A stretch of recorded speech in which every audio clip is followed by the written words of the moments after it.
Hey, what's up you guys? It's Scott with Everyday Home Repairs, and today we're tackling the small bathroom, which is about 5 foot by 5.5 foot, so just a little over 25 square foot, where we're gonna replace this old sheet vinyl flooring. We're gonna remove that and put down some glue down vinyl plank flooring.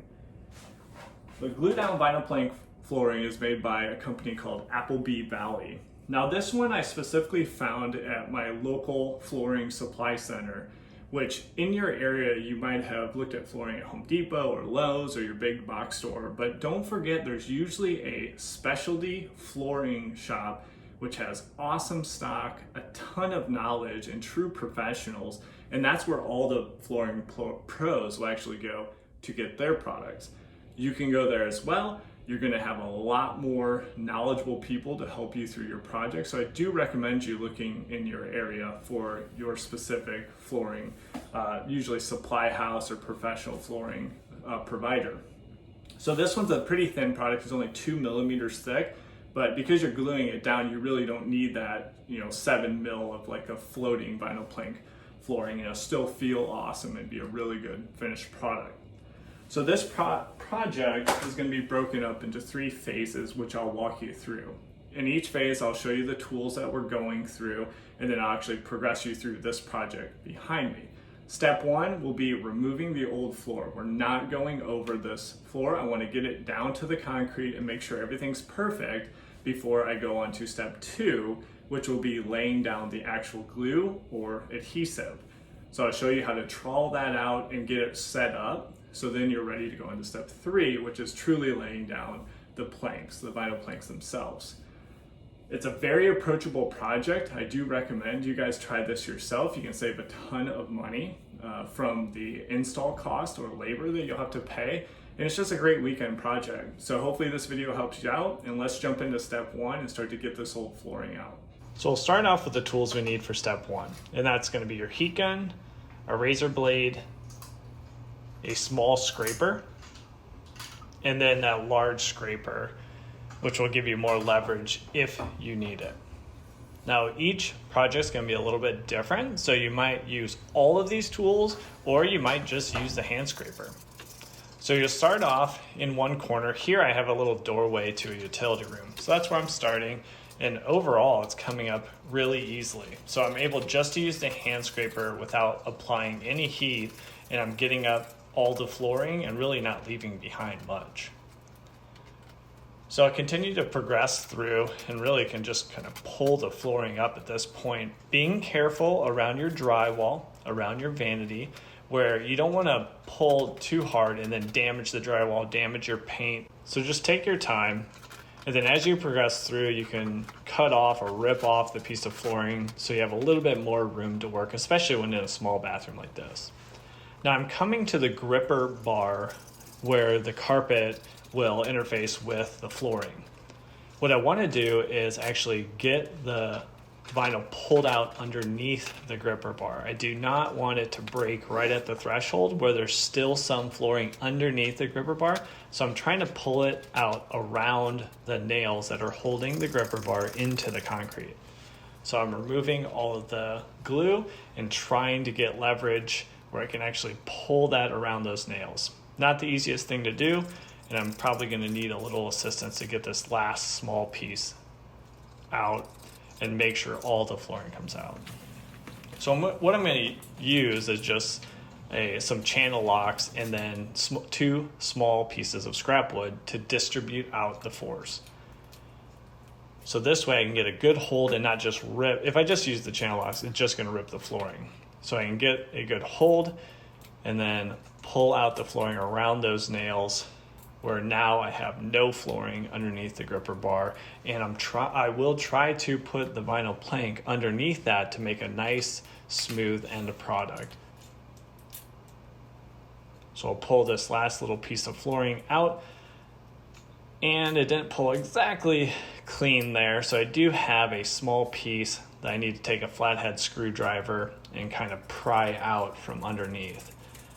All right, so I get this last little piece off, and now basically step 1A is completed, and that's removing all the actual flooring.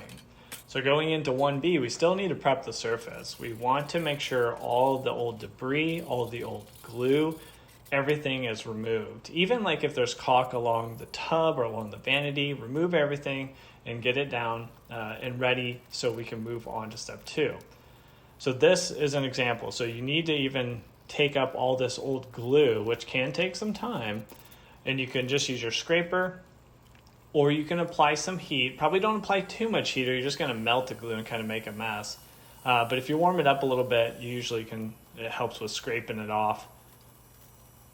So you just work across your floor, and then once you have all of the glue removed, make sure you vacuum up all the debris. Here I gotta go under the vanity. And then also I'm gonna use a degreaser to make sure the surface and all the grime is taken up.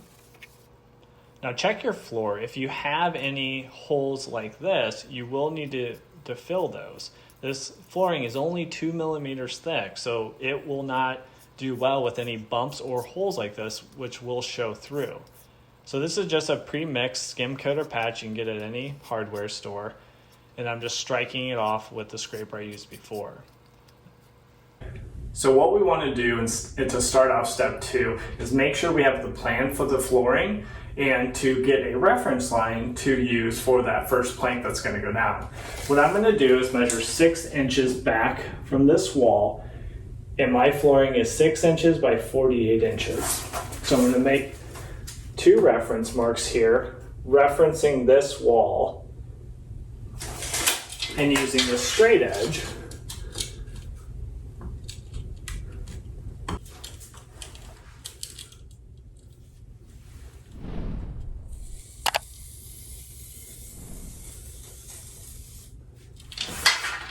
Now, I don't want to measure from this wall here because I do not trust it's definitely not perpendicular to the tub. So I'm just going to continue on this straight line and complete that all the way to the tub surface.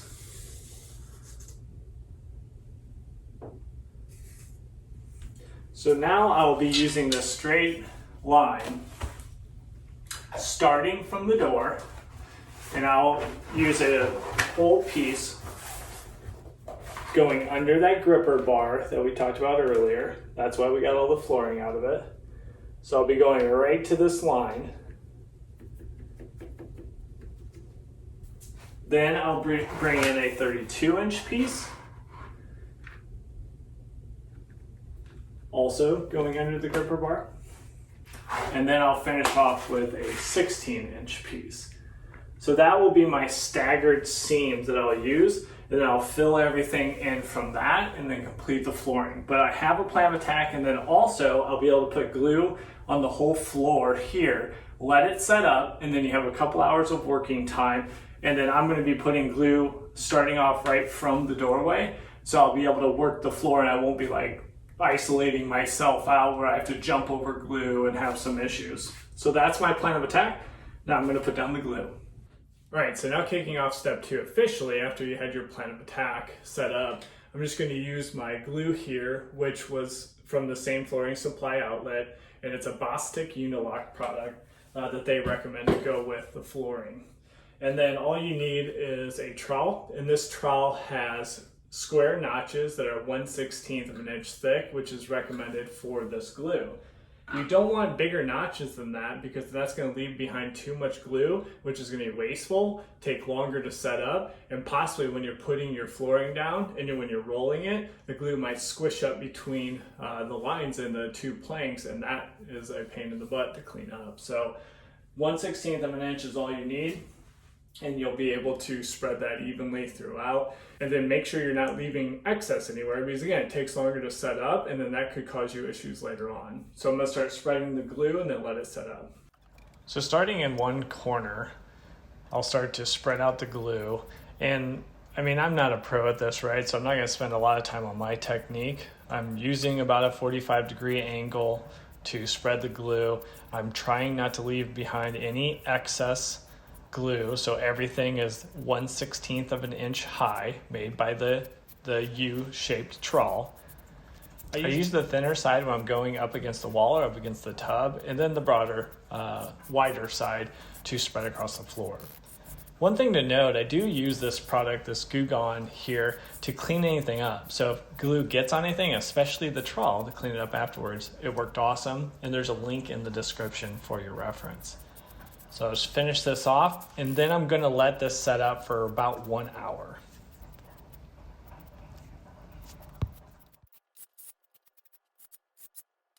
So it's been about an hour, and just for your reference, so this part is set up, it turned to the transparent color and it's sticky, so that's ready to go. But you can see there's still some glue which has the yellow or cream type of color, and if you touch that, that does transfer to your finger. So I'm gonna continue to let this sit until the rest of the floor turns transparent, because if you have wet glue like this and you start to lay your flooring and then apply pressure to the flooring, which you should when you roll it out, there is a chance that this glue will start coming up between your seams, and then that just really creates a mess. So I'm gonna wait a little bit longer and then start putting down the flooring. All right, so moving on to step 3, we're ready to install the actual flooring. What I want to show you here is just a simple example of the most common cut you're going to make, and that's just cutting the planks to length. So what I have is just an old sheet of vinyl that I put on the carpet, and then I have a piece of drywall that I'm cutting on top of. The main tools that I need here are just a tape measure, I have a speed square, and then a sharp razor blade. The most common cut, so let's say I want to cut this piece of flooring, this vinyl plank, to 16 inches. I set it on top, whatever I'm cutting on top of, whether it's drywall, plywood, whatever it is, and then I get my measurement. So let's say I want to go to 16 inches. For one, I need to make sure that the vinyl plank is pressed up against the speed square so I know I'm cutting a perpendicular line. Then I'll get my measurement and move the speed square into place.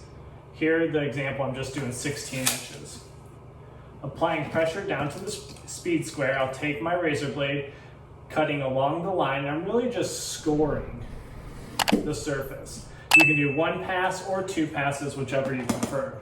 Because all you're gonna do then is flip over, bend, and then you'll get that crease. And with the backing still in place, it isn't a complete cut. So you just crease that, and then with your razor blade, you cut along the inside, and there you have it. So a 16-inch piece of vinyl plank that's ready to go into place. That's by far the most common cut you're going to do. There's going to be a few other cuts like cutting around the toilet flange, which I'll also show you later on. But first, I need to start laying a few pieces of flooring on our bathroom floor. So you saw the plan of attack earlier. We're starting with one 48-inch piece, and I'm working that piece underneath the grabber bar for the carpet. And then I'm laying it right alongside that line that we set before we put the glue down.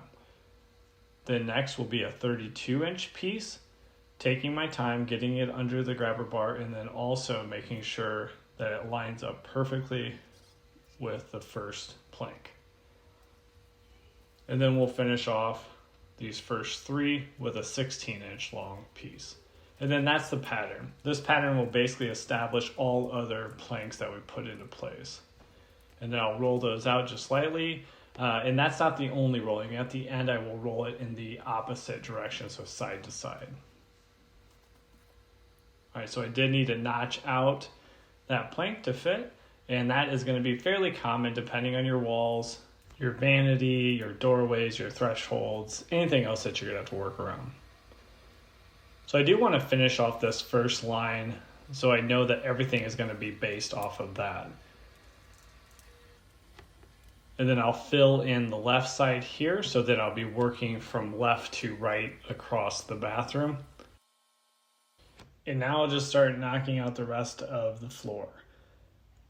Now each of our scenarios will be a little bit different. In this instance, I do actually have a little bit different distance between just the 6 inches of width of the plank. So usually I was seeing about an eighth of an inch difference that I had to account for. So I would cut the line closest to the tub to angle that 1/8 of an inch to follow the line of the tub. If I didn't do that, I would have a gap on the one side of each of the planks. So here I cut a piece in half because I'm going to have to cut around this toilet flange. So I'm starting off with a razor blade and just kind of trimming around, but I did quickly turn to, believe it or not, side cutters. So these are usually used for electrical work, but with 2 millimeter thick vinyl, it's super handy. So they're easy to just trim, to use to trim the vinyl and get kind of that nice fit around the toilet flange. All right, so the other half here, I am gonna just trim a little bit off so I'm not having as much material to remove. Now remember, when you're trimming around the toilet flange, you're not putting that plank fully in place, but you do need to make sure that the one side that will be against the already secured plank is lined up. If it's not lined up, then the radius that you're cutting might not be correct once you get everything secured down to the floor. So do final trimming here, and then we'll lay that side of the plank down. Then this will be my final full width 6-inch piece. The next one's only about 4.5 inches wide. But I'll do final trimming. Look down in the description and I will have a link to these exact tools I'm using, especially like these side cutters, because they do come in really handy.